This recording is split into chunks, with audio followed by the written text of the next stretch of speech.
what you remember when Janine was born. I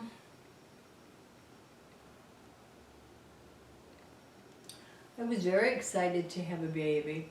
I was married 3.5 years. I had had one miscarriage in that time, but I was really looking forward to having a baby. So we were all very excited about it, Dad and I, and our parents, all of them. And so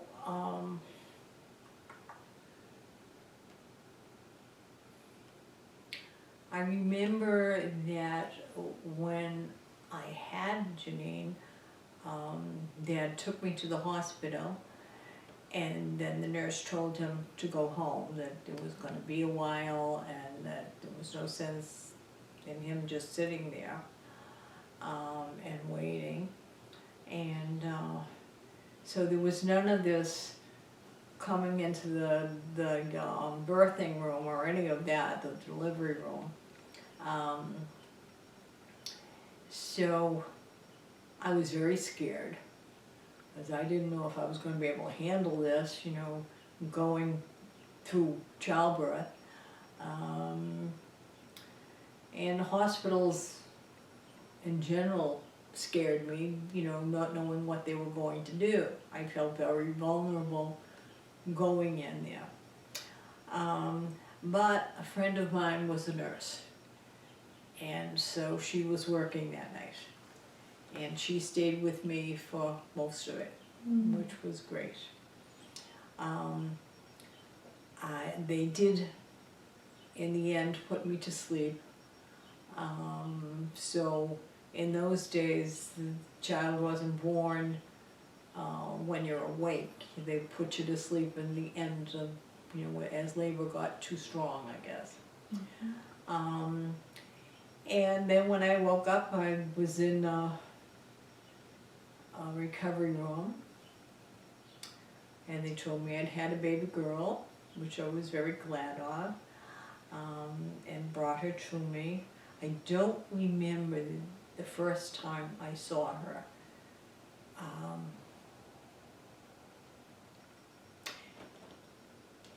Actually, now that I think about it, I think I do remember it. She had bruises on her face, because they had gone in with forceps evidently and pulled her out. But she weighed 8 pounds 5 ounces, so she was a big baby, and she was a pretty baby except for the bruises. Not that that made her not pretty, but it kind of, from this perfect little child, to have bruises on her face was awful, I thought.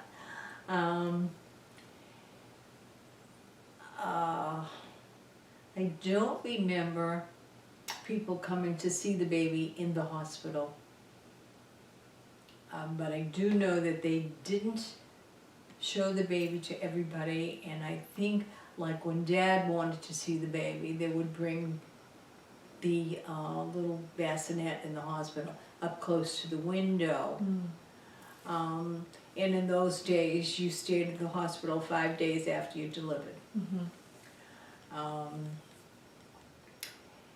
And I remember going home and thinking, this is going to be fun, until she cried every couple of hours. She was always starving because she was a big baby and she needed to be fed, I thought.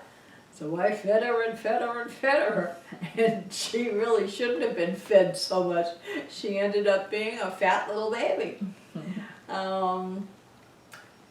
But she was a beautiful baby, and we really did enjoy her. And then 5 weeks later, my upstairs neighbor, because by this time we were living in Beachmont, and we were in a two-family house, and the upstairs neighbor was pregnant, and so was I at the same time. And then when Jean and Frank had their first child, we, you know, had a lot to celebrate together, so it was very nice. So now tell me what you remember about when I was born. When you were born, Dad was in the service. He belonged to the National Guard, and his unit was activated, and he was in, I'll say, Lorraine, France. When he left, it was during the Berlin crisis. That was the reason that the National Guard was activated. I remember before he left, it was really hard because I had a 2-year-old baby running around, and I was pregnant, and we didn't pack up the house. The service paid for that. So they came in, but it was like there was 5 guys packing boxes. I didn't know what was going where. It was very confusing, very difficult. And then I brought box after box over to my parents. And I remember the boxes being up against the wall. And I was living with my parents. And I had to find places to put all the stuff that was there. And still take care of a 2-year-old who was running around. And here I was pregnant with you. And when I went into labor, an old friend of mine who lived in my mother's neighborhood took me to the hospital. Her name was Mary Shea. It was a snowy day. Chelsea Memorial Hospital was on the top of a hill, and we skidded our way up there. And I said, my God, if this car ever stops, I'm not going to be able to walk up to the door of the hospital. And it was a steep hill, and oh God, but we finally did get up there.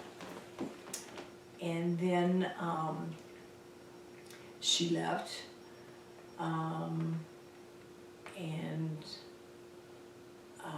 that, I don't remember if it was with you or with Janine, but my restless leg started.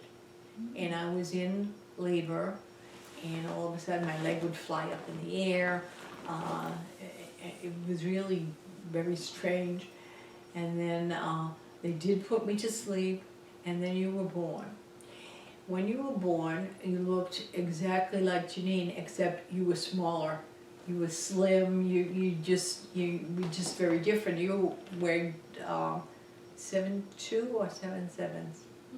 I don't remember. Might have been 7'7". But you were a very pretty baby.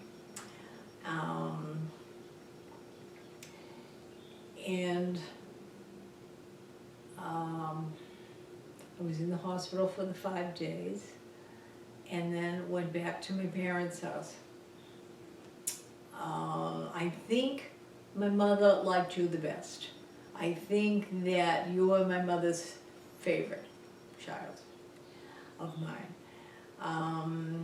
And probably because we lived in her house through part of the pregnancy and the delivery and coming home, those kind of nice things about you, you know, happened in my mother's house. I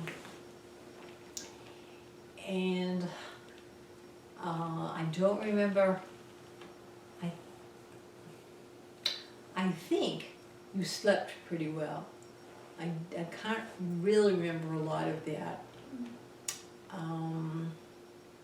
How long before Dad got a chance to meet me? About maybe 2 weeks. You were about 2 weeks old, because if someone had a baby and they were in his unit over there, they automatically got leave. And I was home from the hospital, and he called me from Rhine-Main, Germany, and he was stuck there because it was snowing, so he missed a day or two, I don't know, getting across to the United States. but he finally arrived home, and when he came in the door, I'm gonna cry.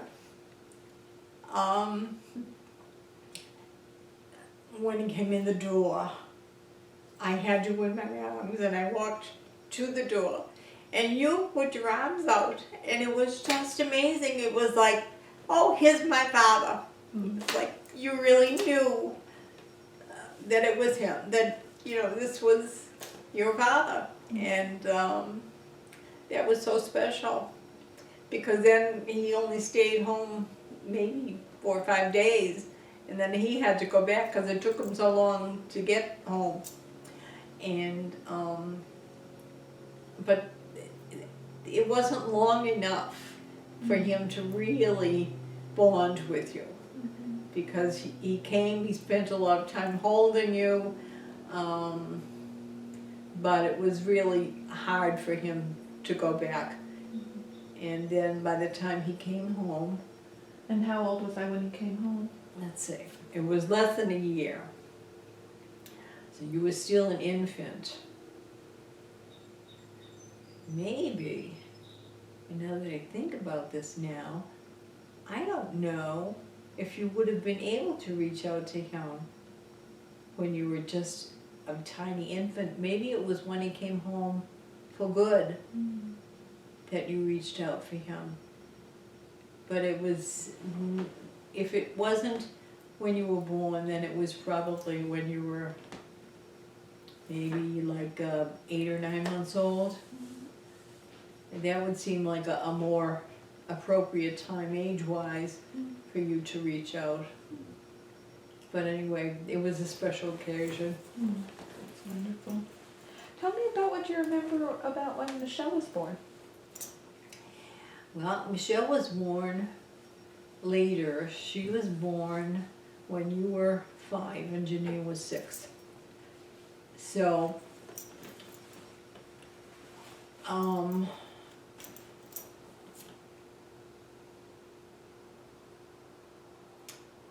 in some ways it was easier. Dad was home. We were living in Beachmont. Was that the apartment on Wave Ave? Is that where it was? Yes. Yeah. Yeah. Mhm. And she was, seems to me, and I don't really remember clearly, seems to me she was an easier baby. And maybe because she had 2 older sisters, and you and Janine were probably helpful with her. So I think that made it a little easier for me. You know, not having a 2-year-old running around getting into mischief when I'm trying to feed the baby, and that kind of thing happened with the older 2, but not with Michelle. So Michelle was easier. Thinking back to those days, what kinds of lives did you envision for your daughters? What were your hopes? What did you see for us, for our future as young Well, I women? definitely saw college, because I really felt like I had missed the boat with college. I knew I was going to college. I just had to find the right time. And but I don't know that I envisioned anything in particular. But I wanted you all to be well educated and make your own choices at that point. So, the question, and you've answered it a little bit already, is what was it like to be a mother of young children? That's a real unpaid, terribly hard job to be a mother of young children, because you always have to be looking at what they need, and you have to be protecting them. You have to be taking care of them, feeding them, you know, that kind of thing. So your life kind of gets put on hold, and as a mother, your children's needs become the predominant thing. I can't help but think back to what you said about yourself as the eldest sibling, yourself as the person who went back to work when your father became ill. It seems like that role of being a mother was very similar to the experiences that you had when you were younger. Yeah, that's true. Yeah. So, what advice would you give? You're going to have future generations that are going to have children. What advice would you give to your grandchildren and your great grandchildren about raising young children? I would say find a piece of yourself in there. Take care of your children, but also look at your own needs. I think that might have been when I started really looking at my own needs, when I had 3 children, because that's when I decided I'm going back. I'm going to go to school. I'm going to go to college. But I had to wait until I felt that home could run okay without me being there all the time. Because before that, I didn't. From the time Janine was born, I didn't really work. And out of the home. Worked hard in the home, but didn't work out of the home. And after Michelle was born, I started seeing that I had some needs. That this was not a gratifying life to just be house and home and only a mother. And I think mother was a really important job, but I don't think that children needed mother as much as mother needed to take care of children. So that's kind of the way it went. What was it like to be a mother of teenagers? Well, one of my teenagers really took on a lot of her needs, her own needs. She did. You can name Janine. It's okay.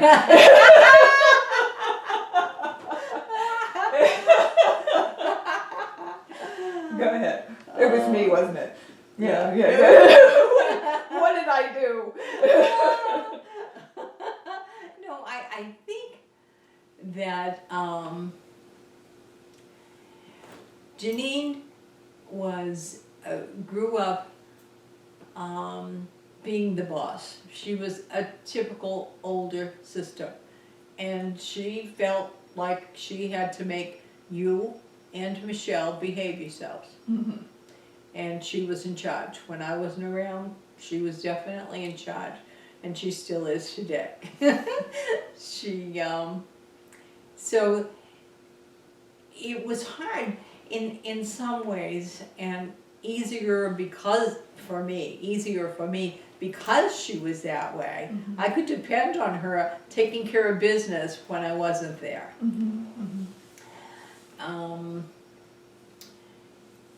Michelle was my easiest child. I think because basically she was on her own. She grew up younger than you and Janine, and she didn't have so much stress on her. And she also kind of came into her adolescence as the only child in the house. Right. Right. I remember you and Janine would go off to school, and I would take Michelle to the beach and play in the sand. And there were things that I, as a mother, could do with one child, whereas I couldn't so much with 3, or even with 2. So I've allowed you to time hop enough. Now I'm going to get back to it. What was it like raising me as a teenager? That was not an easy job. I think that, let's say,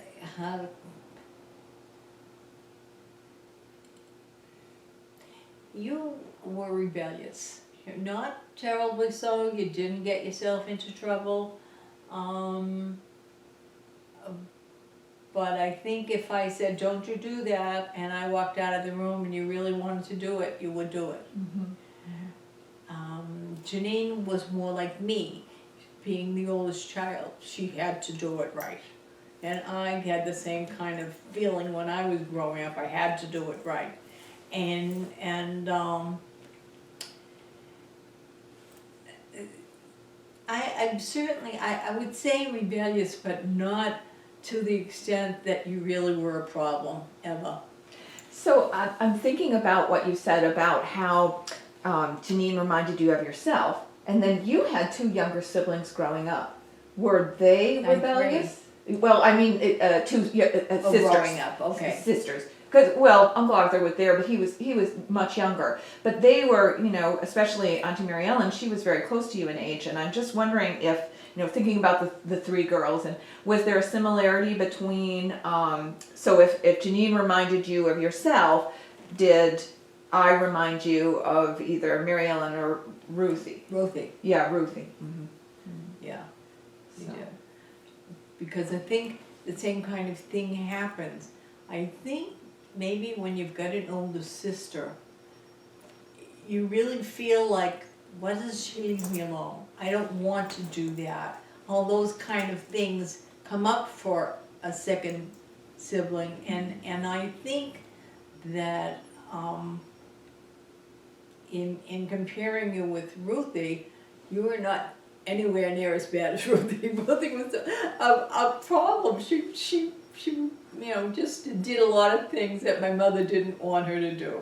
Mm-hmm. I don't think that you did that a lot. Mm-hmm. But I remember when I worked in the storefront, I was doing volunteer work in the storefront, and you would come home from school, and if someone didn't relieve me in the storefront, I couldn't just lock the door, so I'd have to wait until the next person came in. I was supposed to leave at such a time to be home for the kids when they get home from school, and if that person didn't come, you were old enough that it was okay if I wasn't there, but it would be better if I was. And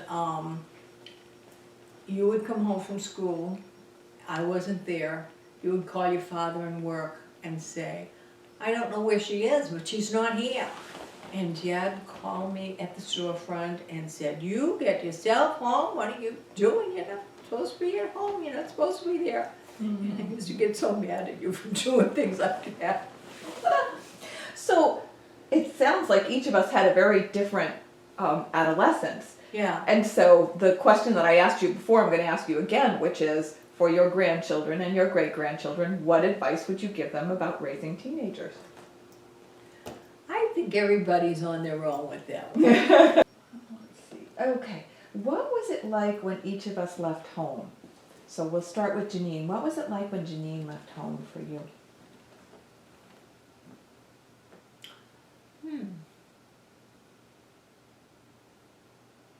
I think she left home after college. She and Jason started living together in Stoughton, I think it was. I felt like she was ready to go. And they made a nice couple. And so I thought that they would have a good marriage and that it was okay. She was mature enough to not have to be living with her parents. And I think I felt okay with that. Mm-hmm. And what was it like when I left home? That was hard. It was a lot harder. You were younger.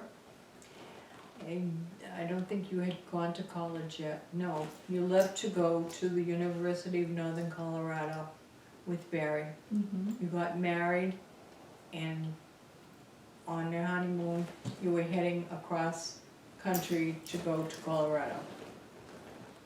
I was concerned because I felt like you were young, it was going to be a big adjustment, and that you didn't have the family with you or nearby where we could help out in any way. Mm-hmm. So that, I think, was harder for me. Mm-hmm. Mm-hmm. And So then the last one is, what was it like when your baby left? What was it like when Michelle left? well, she didn't go far. She lived in town. I felt that she and Kevin were like two kids playing. They liked to roller skate together. They went boating together. They did a lot of fun kind of stuff.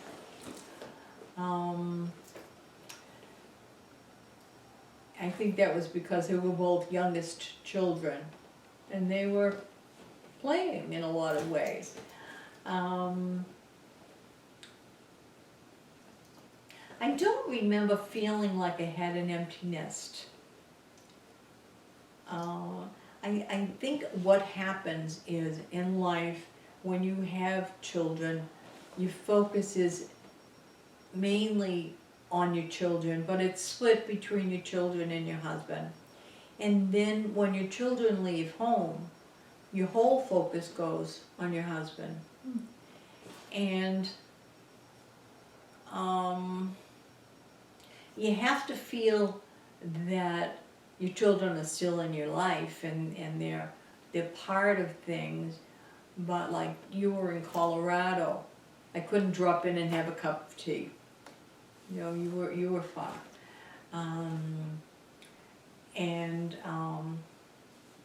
Janine was not far, but she didn't visit a lot.